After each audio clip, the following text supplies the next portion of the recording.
예수님께서 제자들과 함께 그 생애의 마지막 목요일 저녁에 이 땅 가운데서 최후의 만찬을 가지시게 되었어요.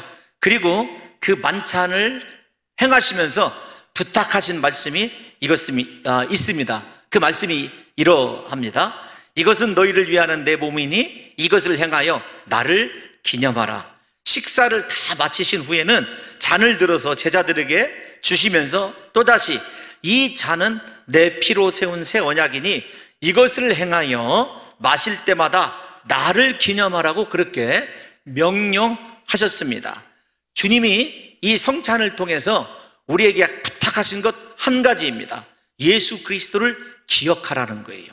예수 그리스도를 생각하라는 것입니다. 예수 그리스도를 기억하고 생각하는 이들에게 하나님께서 주시는 영적인 무한한 은혜가 있어요. 그래서 우리가 이 성찬을 사모해야 됩니다. 예수님의 십자가를 생각하면서 주님이 십자가상에서 베풀어 주실 속죄의 은혜와 그의 자녀들을 보살피시고 인도하시고 함께 하시며 축복하시는 은혜가 이 성찬 속에 고스란히 녹아져 있어요.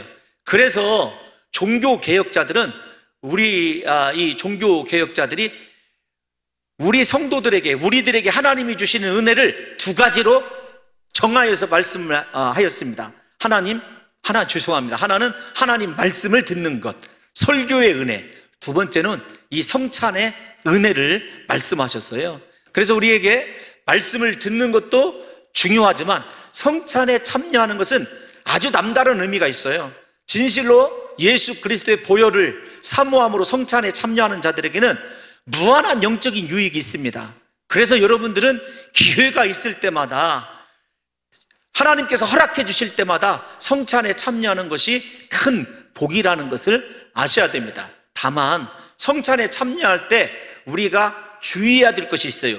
유익이면서도 주의해야 될 것이 있는데, 우리 고린도전서 11장 27절에서 28절 한번 읽어보겠습니다.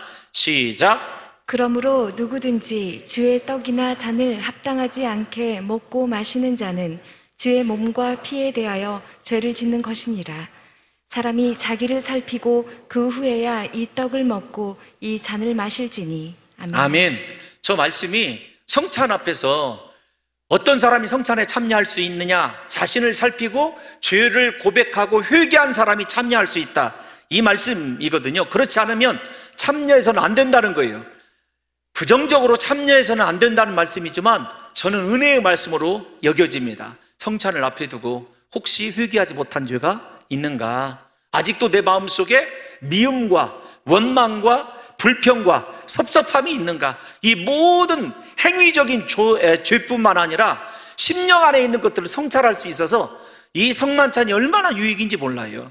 부디 우리 사랑하는 성도 여러분들과 제가 성찬을 그렇게 행하러 내려가기 전에 함께 기도하는 시간이 있어요.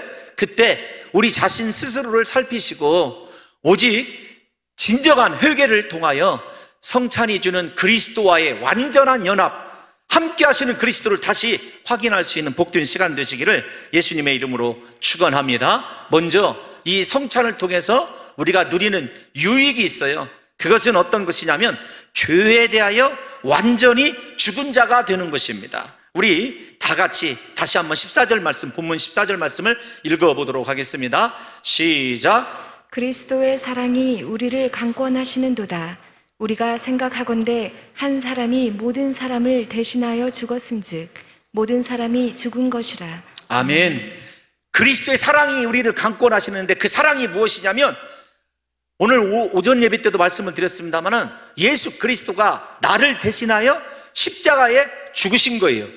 나는 죽지 않았지만 그리스도 예수를 믿음으로 말미암아 내가 십자가에서 예수님과 함께 죽은 것으로 믿음을 통해서 인정받아요.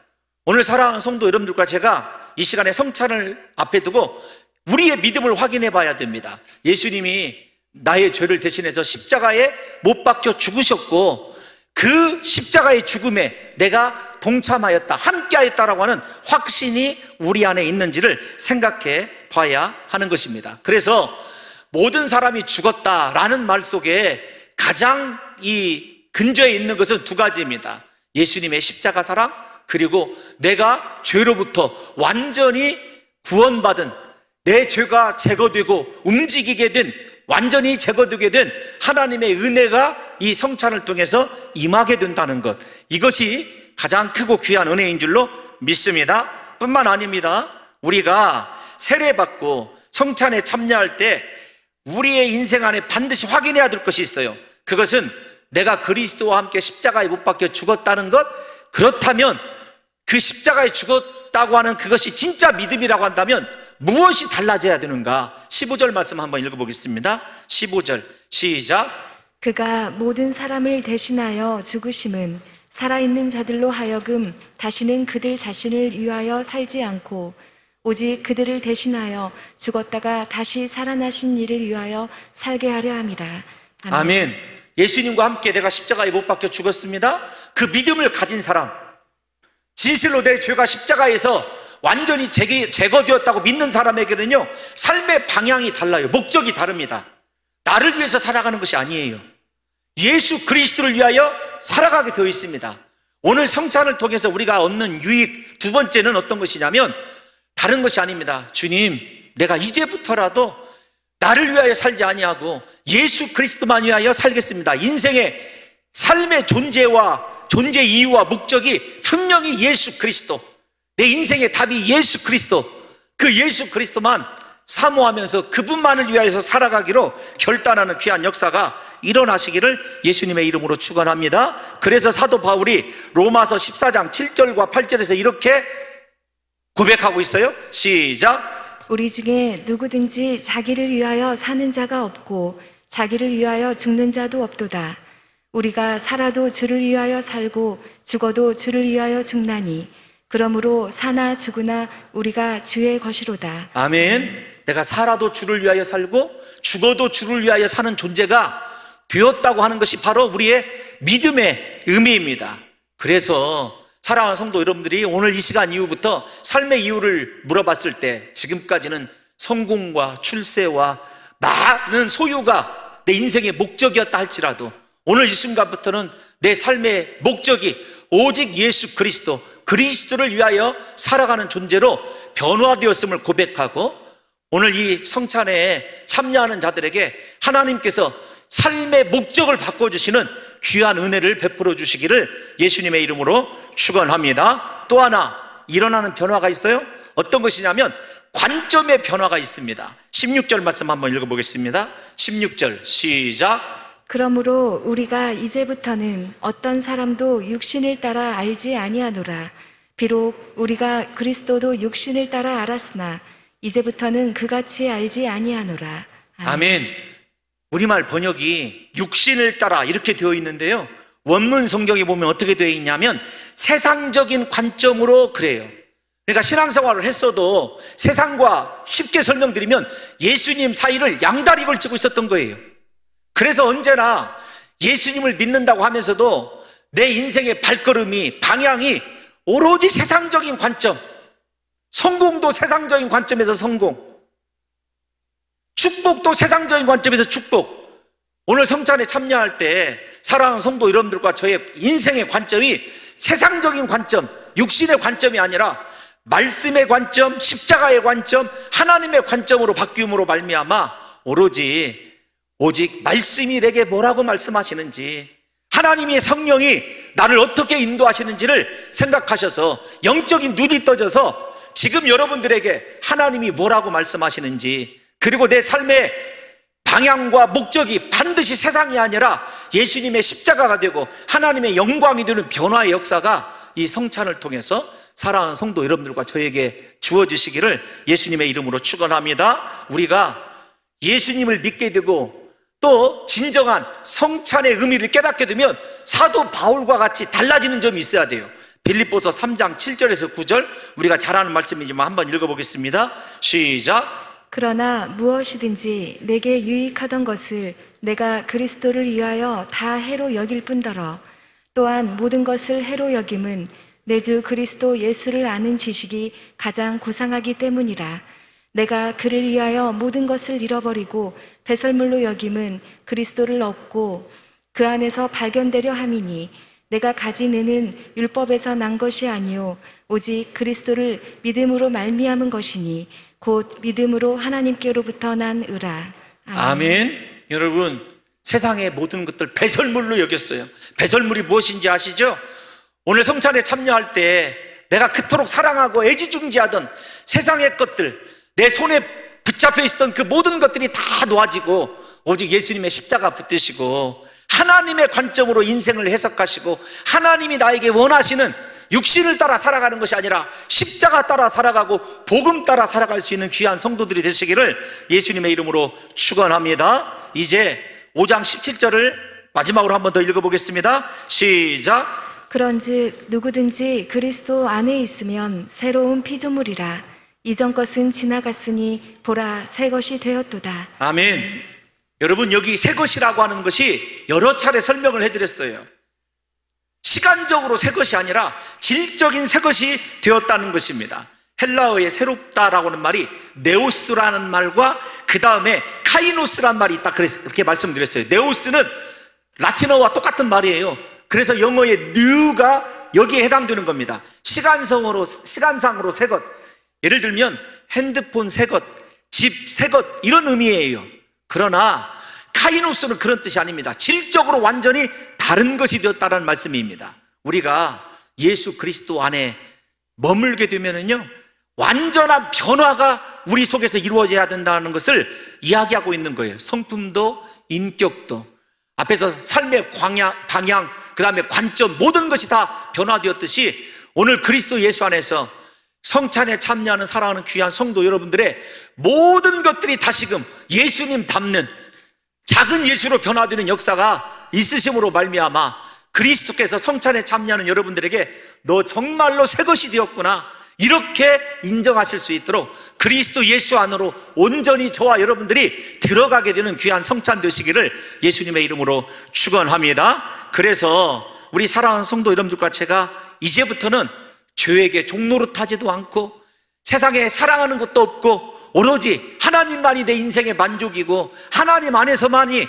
그리스도가 원하시는 새 창조를 이루어서 여러분의 삶이 빛과 소금이 됨으로 말미암아 진정으로 변화된 증표가 나타나는 역사가 있으시기를 예수님의 이름으로 축원합니다. 제가 읽지는 않았지만 이렇게 성찬을 통해서 새 것이 되는 우리가 반드시 추구해야 될 것 한 가지가 있어요. 5장 17절 다음에 있는 5장 18절 말씀 마지막으로 한 번 더 읽어보도록 하겠습니다. 자, 18절 한번 읽겠습니다. 시작. 모든 것이 하나님께로서 났으며 그가 그리스도로 말미암아 우리를 자기와 화목하게 하시고 또 우리에게 화목하게 하는 직분을 주셨으니. 아멘. 아멘. 그리스도 예수가 십자가에 못 박혀 죽으신 것은요, 하나님과 우리를 화목하게 하시기 때문이에요. 죄 때문에 하나님과 우리가 원수가 되었는데 화목하게 되었어요. 그렇다고 한다면 우리에게는 또다시 사람들과 화목하게 하는 직분이 지워지게 된 거죠. 진짜 그 사람이 새로운 피조물이 되었느냐 안 되었느냐는요, 하나님과의 관계가 화목한가, 그리고 또 하나 사람과의 관계가 화목한가 아니한가를 바라보면 알 수가 있어요. 화목하라는 말을 다른 말로 표현하면 서로 사랑하라는 거예요. 예수님이 제가 설교 서론에서 최후의 만찬을 베푸셨을 때 제자들에게 명령한 것이 딱 한 가지 있어요. 자기를 기억하라는 말씀과 더불어 제자들에게 부탁하신 것이 있습니다. 요한복음 13장 34절에서 35절 한번 읽어볼게요. 시작. 새 계명을 너희에게 주노니 서로 사랑하라. 내가 너희를 사랑한 것 같이 너희도 서로 사랑하라. 너희가 서로 사랑하면 이로써 모든 사람이 너희가 내 제자인 줄 알리라. 아멘. 성찬에 참여하는 사랑하는 성도 여러분들에게 다른 직분이 주어지는 것이 아니라 화목하게 하기 위하여 사랑하는 직분이 주어졌음을 깨달으셔서 우리 봉동중앙교회 공동체가 진정한 건강한 공동체 되도록 다른 사람의 허물을 용서하고 화목하게 할 뿐만 아니라 나를 아프게 하고 힘들게 하는 사람들까지도 오히려 축복해 줄 수 있는 진정한 화목하게 하는 직분을 잘 수행하는 성도들이 되시기를 예수님의 이름으로 축원합니다. 사랑하는 성도 여러분들이요, 고린도전서 10장 16절과 17절 한 번만 다시 읽어보겠습니다. 시작. 우리가 축복하는 바 축복의 잔은 그리스도의 피에 참여함이 아니며 우리가 떼는 떡은 그리스도의 몸에 참여함이 아니냐. 떡이 하나요 많은 우리가 한 몸이니 이는 우리가 다 한 떡에 참여함이라. 아멘. 왜 사랑하고 왜 화목해야 되냐면 우리가 한 몸이기 때문에 그래요. 성찬에 참여한다, 그것은요 우리가 한 가족이 되었다는 것을 얘기합니다. 그리스도의 피로 형제요 자매가 되었다는 것을 의미하기 때문에 주님 오시는 그날까지 한 몸이란 사실, 봉동중앙교회 한 몸이란 사실을 잊지 마시고 화목하게 하는 성도들이 되시기를 예수님의 이름으로 축원합니다. 이것이 얼마나 중요한지를 에베소서 4장 13절에서 사도 바울이 이렇게 얘기해요. 시작. 평안에 매는 줄로 성령이 하나 되게 하신 것을 힘써 지키라. 아멘. 여기 힘써 지키라 라는 말은요 헬라어 스푸다조라는 말인데 어떤 말이냐면 죽지 않으면 죽을 힘을 다해서 싸우라, 죽을 힘을 다하여 싸우라는 것입니다. 그러니까 이 말이 어디서 스푸다조라는 단어가 나왔냐면 검투장에서 나왔어요. 예수를 믿는다는 이유로 로마 원형 경기장에 끌려간 그 검투사들에게 이 마지막 짐승하고 싸우기 전에 이렇게 얘기를 해줍니다. 나가기 전에 스푸다조, 죽지 않으려면 죽을 힘을 다해서 싸우라, 힘써 지키란 말이 그것입니다. 우리가 다른 것보다 생명 다하여 지켜야 되는 것이 한 몸 되는을 지켜야 되기 때문에 오늘부터 이 성찬에 참여하는 우리 봉동중앙교회가 지금까지도 사랑하고 하나 되었지만 주님 오시는 그날까지 화목하게 하는 이 직분을 잘 지키고 그렇게 하나 되는 역사가 주님 나라 이를 때까지 있으시기를 예수님의 이름으로 축원합니다.